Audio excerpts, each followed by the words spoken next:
Hello students, in this session I will be taking up one poem. The title of the poem is The Ploughman and the poet's name is Khalil Gibran. You have read one poem in your pre-university by Khalil Gibran. Do you remember the title? It is On Children. That was quite interesting. In that poem, he discusses about the conflicts between parents and children. In fact, he advises parents how they must bring up their children. He discusses this matter. In this poem, Khalil Gibran discusses one more serious topic. Before starting with the explanation of the poem, let us learn the meanings. Who is a ploughman? One who uses a plough is a ploughman. Who is a ploughman? One who uses a plough is a ploughman. What is a plough? Plough is a farming implement used to till land. Plough is a farming implement used to till land. What is tilling land? Tilling land is to prepare and use land for growing crops. The meaning of till is to prepare and use land for growing crops. So now you understood the meaning of ploughman. What's a plough? What is till? The title of the poem, the meaning, the poet, these things you understood. Now we will move on. This poem, The Ploughman, is didactic. The poem, The Ploughman, is didactic. The meaning of didactic: any poem, a story, a novel, a movie, a drama, any piece of work that intends to teach moral lesson is called didactic.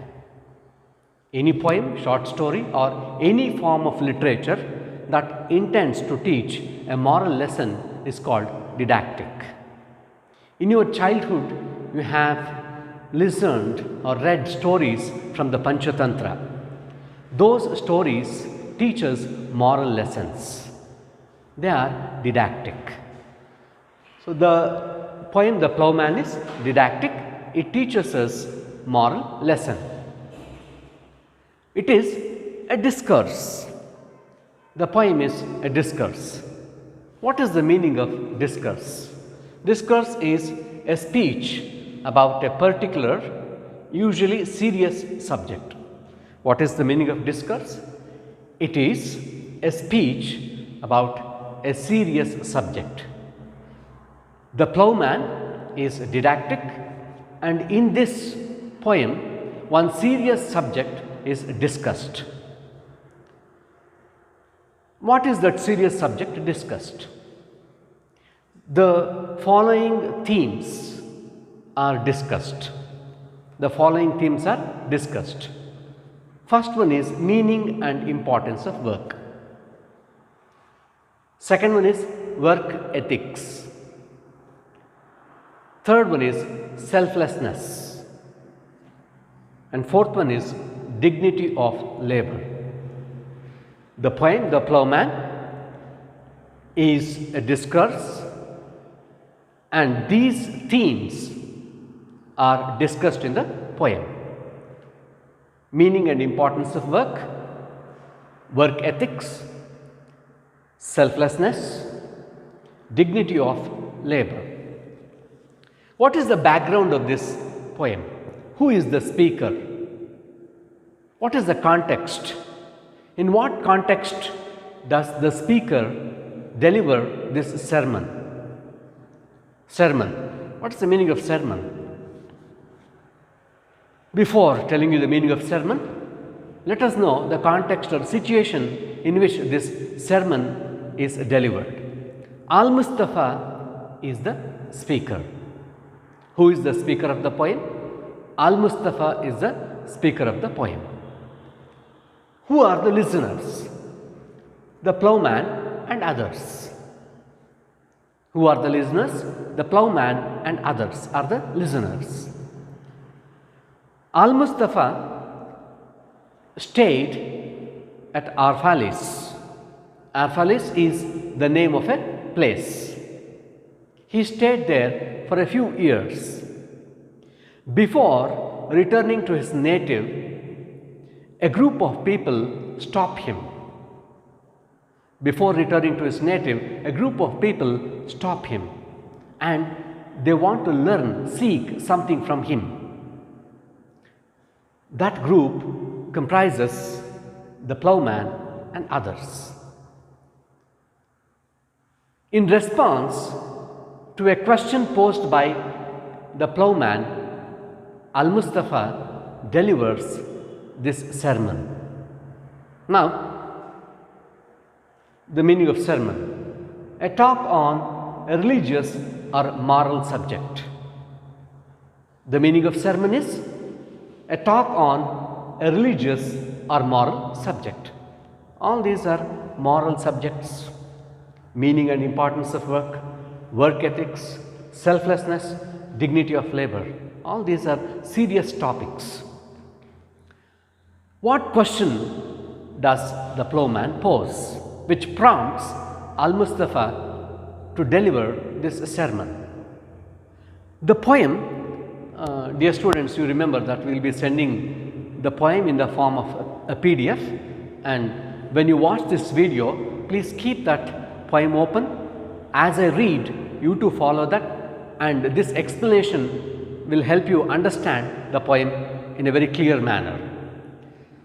The poem begins with a question. Who is asking the question? The plowman is asking the question. Let us see what question he poses. Now you know the background, the context. The plowman, then a plowman said, "Speak to us of work." This is the thing that the plowman wants to seek from Al-Mustafa. Who is Al-Mustafa? Al-Mustafa is a learned scholar. He is a learned scholar, Al-Mustafa. People want to learn, know from him what is work. This is the meaning and importance of work. This, when the plowman poses him a question to tell them about work, this prompts Al-Mustafa to deliver this sermon. In reply to the query by the plowman, he delivers this sermon as an answer. And he answered saying, he. Who does he refer to? He refers to Al-Mustafa. Who approached Al-Mustafa to know what work is? The plowman. You remember the pattern of the question paper. Part A comprises literary component, and in that you have 2 marks questions. I told you 2 marks questions may be answered in 2 or 3 sentences.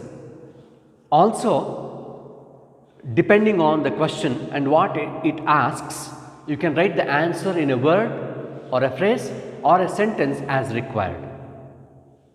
For example, if a question is asked like this: who approached Al-Mustafa to know about work? The plowman. Like that. What did the plowman wanted to know from Al-Mustafa? The meaning and importance of work. Like that. So questions may be posed like this, and you can answer accordingly, whatever is sufficient, a word, a phrase or a sentence as required. And he answered saying, he discusses in detail the meaning and importance of work. He says like this: you work that you may keep pace with the earth and the soul of the earth. So he tells, you work that you may keep pace with the earth and the soul of the earth. Keep pace with the earth and the soul of the earth. See, when he talks about keeping pace with the earth and the soul of the earth, keep pace with.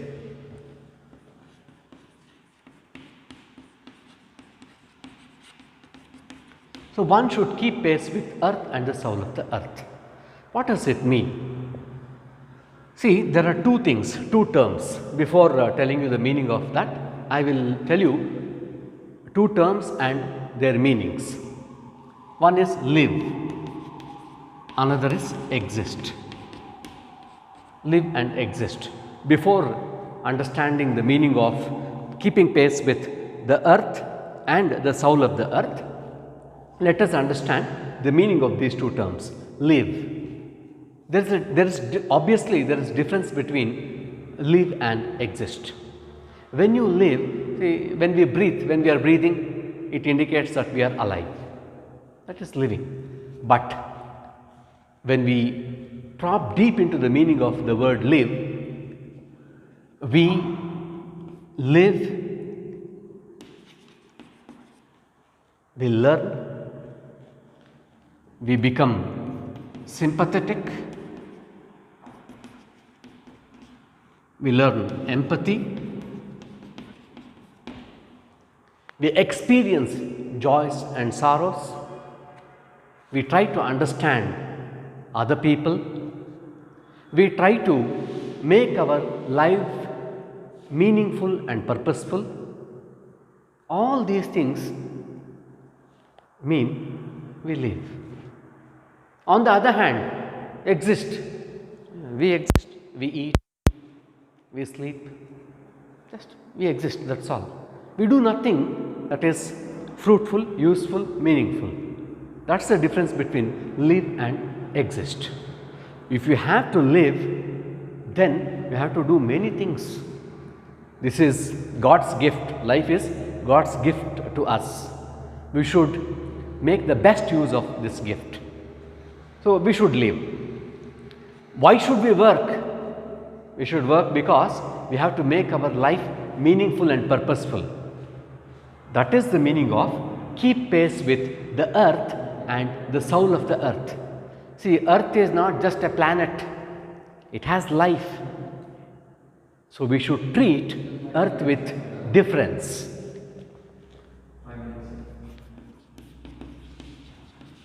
Difference is with respect. So we should treat nature with difference. So nature keeps changing. Many things happen in nature. To keep pace with the changes, we should adapt ourselves to these changes. We too should continue to live. We too should continue to live, and for that we should work. Again, remember, work is earning livelihood. What is work? Work is any activity that you indulge in. It may be physical or mental activity that you indulge in, and primarily the objective is to earn a livelihood, to earn money. We need money to satisfy our basic necessities. We need money. We have to work to live. That is one thing. But when you work with passion, you like something very much. For example, I like teaching. It's my passion. I teach because I like. It is not only because I should earn a livelihood. Your passion may be music. You learn music. You want to become a singer. You want to become a dancer. You want to become a cine artist. That is your passion. That is the meaning of live. So, I believe you got the difference, you understood the difference. So, why should we work? To keep pace with the earth and the soul of the earth. Again, a question for a possible question for 2 marks. Why must one work according to Al-Mustafa? One must work according to Al-Mustafa, one must work to keep pace with her and the soul of the earth. That is, we have to live, not just exist. We have to of course exist, live, both, like that. That is the meaning of you work that you may keep pace with the earth and the soul of the earth. Why should one must work according to Al-Mustafa? To keep pace with earth and the soul of the earth. That is, we should live, we should exist, live and make our life meaningful. That is why we must work. For to be idle is to become a stranger unto the seasons and to step out of life's procession that marches in majesty and proud submission towards the infinite. For to be idle, to be active, the opposite is idle. Idle is lazy.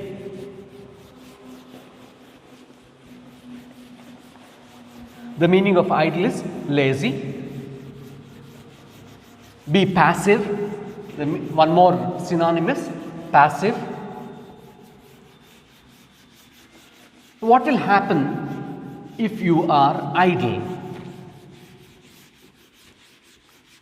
According to Al-Mustafa, we must work because we have to keep pace with earth and the soul of the earth. That is, we should live to make our life meaningful and purposeful.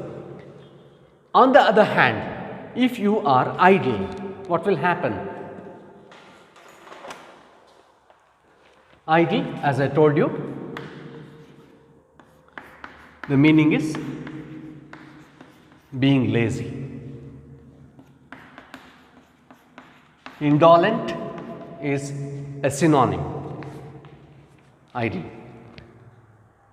What happens if a person is idle? If you are idle, you become strangers unto seasons. You become a stranger to the seasons. That is one thing. Then, and step out of life's procession. Step out of life's procession and proud submission towards the infinite. And here infinite refers to the Almighty, that is God. What are the effects of being idle, lazy?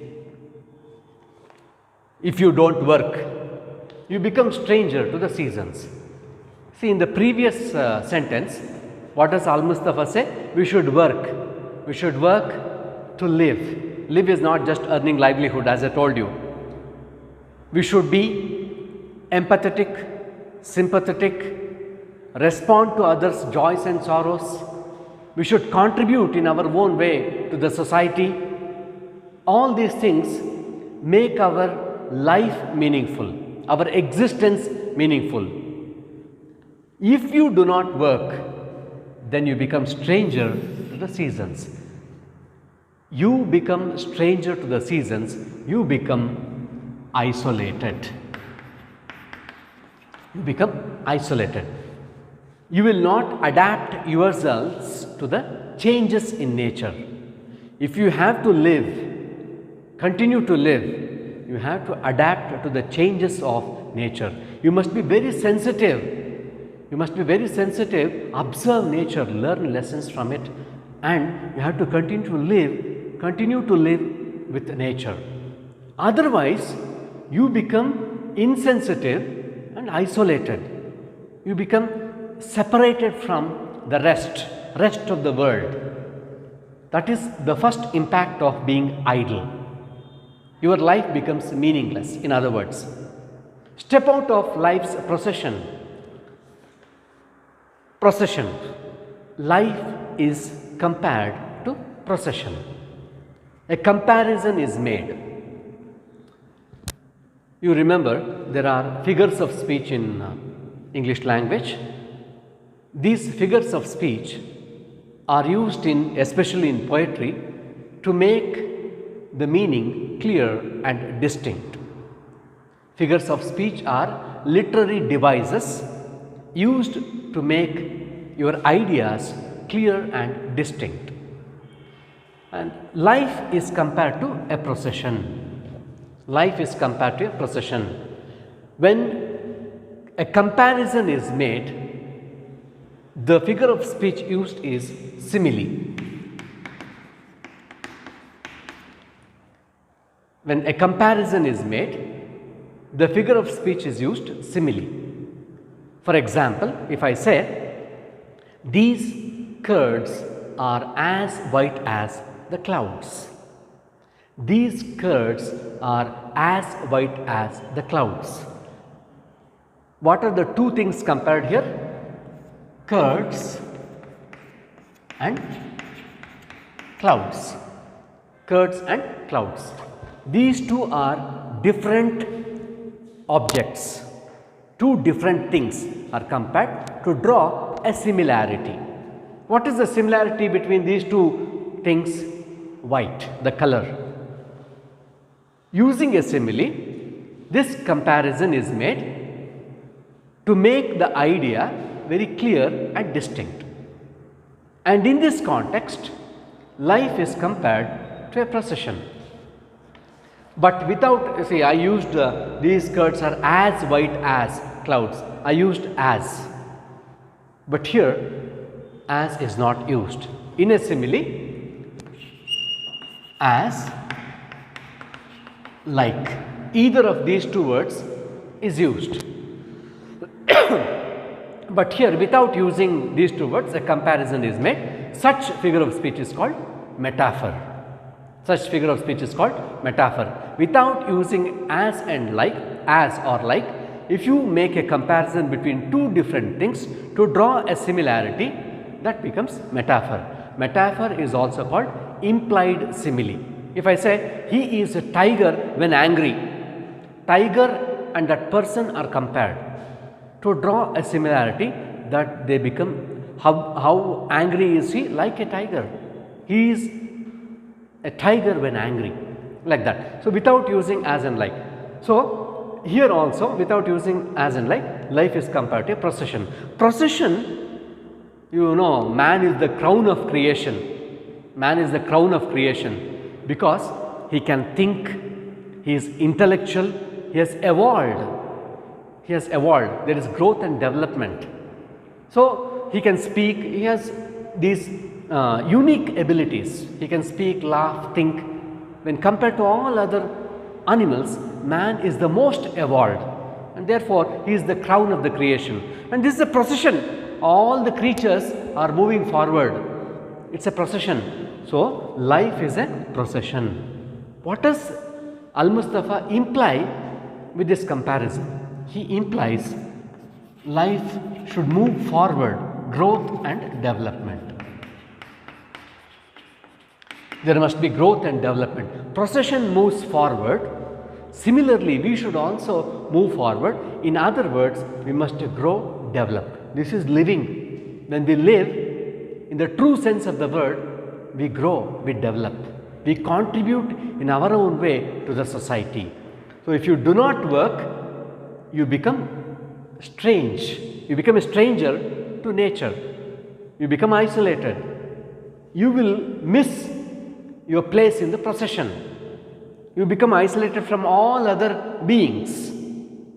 That is the second effect of being idle or lazy. And next one is too proud and proud submission towards the infinite. See, what is the final goal of human being? The life, what is our final goal in life? God realization or attaining moksha. God realization or attaining moksha. See, if you work, if you live your life in a meaningful manner, eventually we can attain moksha. Then what is attaining moksha? there is this karmic cycle. You take birth, you die, again you are reborn, you die. Like this, there is a cycle that is called karmic cycle. Why is it called karmic cycle? In this life, whatever deeds we do will have its own effect in the next birth. If you do good deeds now, your life will be peaceful, happy in the next birth. Otherwise, it becomes miserable, like that. So, finally, to be emancipated, released from this karmic cycle is called moksha. That is called God realization, to attain moksha. So, if you do not work, if you are lazy, idle, then you cannot attain God realization. So, these are the impacts of being lazy, the effects of being lazy. You become stranger to the seasons, you miss your place in the life's procession, which indicates growth and development, and you can never attain God realization. So, now you understood how important work is. In the beginning I told you, Al-Mustafa delivers a discourse, or rather he delivers a sermon. He talks about a moral subject, he talks about a serious subject, that is importance of work.